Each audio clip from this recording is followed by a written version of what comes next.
Okay, I'm gonna cover this. I'm gonna sit in the fridge for 24 hours. We're gonna cook it tomorrow on Father's Day.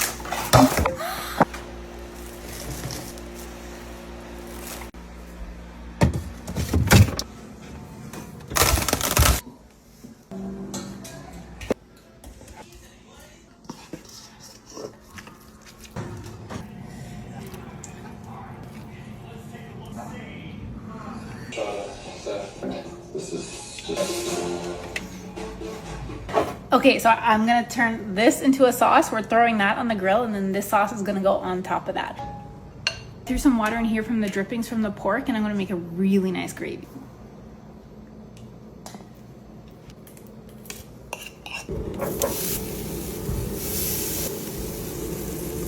We're not trying to cook that on the barbecue. I'm just trying to get that nice smoky flavor.